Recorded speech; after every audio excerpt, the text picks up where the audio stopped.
কেমন থাকবে আগামী 5 দিনের আবহাওয়া? মৌসুমি নিম্নচাপ অক্ষরেখা তার স্বাভাবিক অবস্থানের থেকে কিছুটা উত্তরে অবস্থান করছে।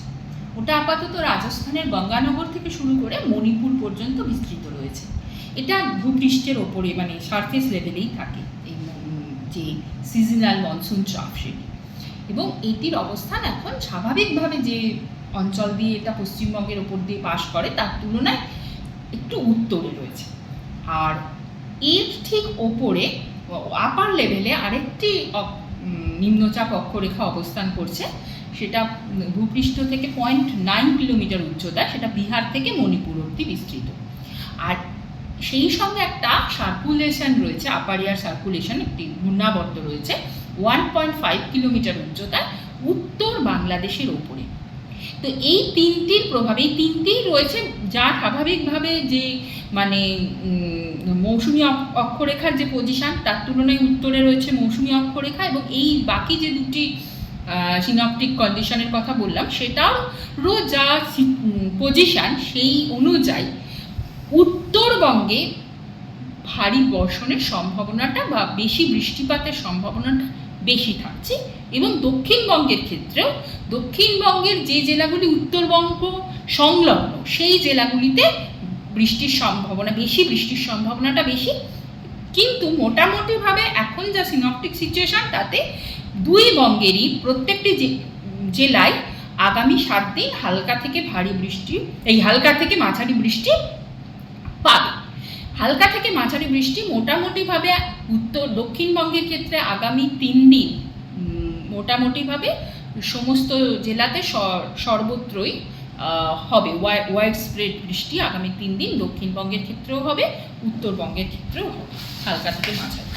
আর তারপরে দক্ষিণবঙ্গের ক্ষেত্রে তার পরবর্তী 2 দিনে আবার ফেয়ারলি ওয়াইড স্প্রেড হয়ে আবার পরের 2 দিনে আবার ওয়াইড স্প্রেড বৃষ্টির সম্ভাবনা। আর উত্তরবঙ্গের ক্ষেত্রে আপাতত প্রথম 4 দিনই ওয়াইড স্প্রেড হালকা থেকে মাঝারি বৃষ্টির সম্ভাবনা থাকছে, তারপরে পরবর্তী 3 দিনে ফেয়ারলি ওয়াইড স্প্রেড বৃষ্টির সম্ভাবনা থাকছে।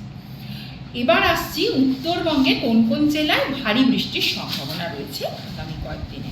প্রথমেই বলে রাখি, ভারী বৃষ্টির বা অতি ভারী বৃষ্টির যা সম্ভাবনা সবই হচ্ছে আইসোলেটেডভাবে 1-2 জায়গায়। প্রত্যেকটি জেলায় যা নাম বলবো সবই হচ্ছে 1-2 জায়গায়। উত্তরবঙ্গের ক্ষেত্রে ভারী থেকে অতি ভারী বৃষ্টির সম্ভাবনা রয়েছে আজকে 11ই জুলাই জলপাইগুড়ি, আলিপুরদুয়ার ও কোচবিহার জেলাতে, এবং বাকি সমস্ত জেলাতেই ভারী বৃষ্টির সম্ভাবনা 1-2 জায়গায় রয়েছে।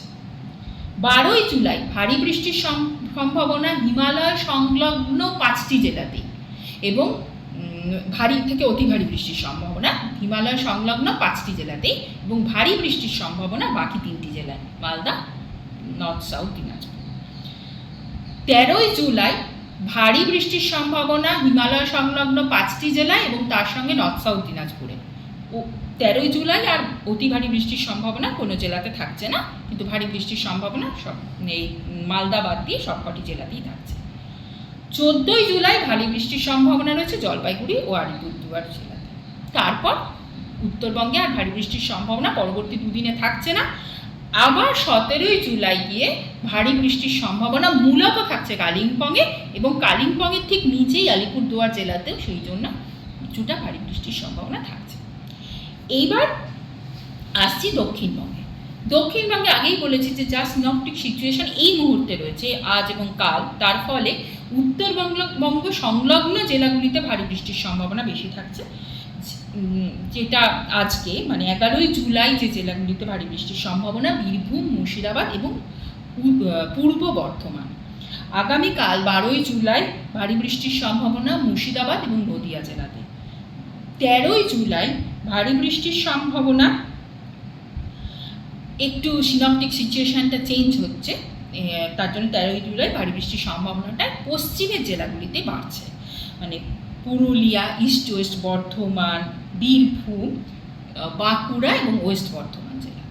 তারপর দক্ষিণবঙ্গে পরবর্তী 2 দিনে আবার ভারী বৃষ্টির সম্ভাবনা থাকছে না, কিন্তু হালকা থেকে মাঝারি বৃষ্টির সম্ভাবনা থাকছে, প্রত্যেকটি জেলাতেই থাকছে, এবং মোটামুটি বিস্তারটাও ভালোই থাকছে।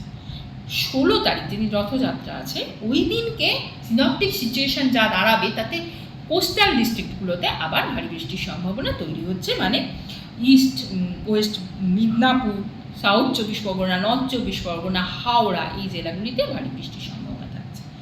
এবং 17 তারিখে ভারী বৃষ্টির সম্ভাবনা থাকছে ওই একই কোস্টাল ডিস্ট্রিক্টগুলোতে, south 24 Pargana, east west Midnapore, Jhargram, Bankura ইত্যাদি জেলা, এই জেলাগুলিতে ভারী বৃষ্টির সম্ভাবনা থাকছে। কলকাতা ও তার পার্শ্ববর্তী অঞ্চলে আগামী 7 দিনই মেঘলা আকাশ থাকবে, সাধারণত মেঘলা আকাশ, এবং হালকা থেকে মাঝারি বৃষ্টির সম্ভাবনা প্রত্যেক দিনই থাকছে, 1-2 পশলা করে বৃষ্টির সম্ভাবনা প্রত্যেক দিনই থাকছে।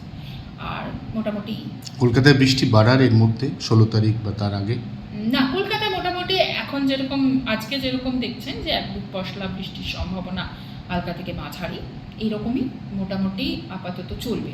16 তারিখে 16 এবং 16 তারিখে একটু বৃষ্টিটা বাড়ার সম্ভাবনা, কিন্তু মানে সেটাও ভারী বৃষ্টি না, হালকা থেকে মাঝারি বৃষ্টির সম্ভাবনা একটু আজকের তুলনায় একটু বাড়ার সম্ভাবনা, সেটা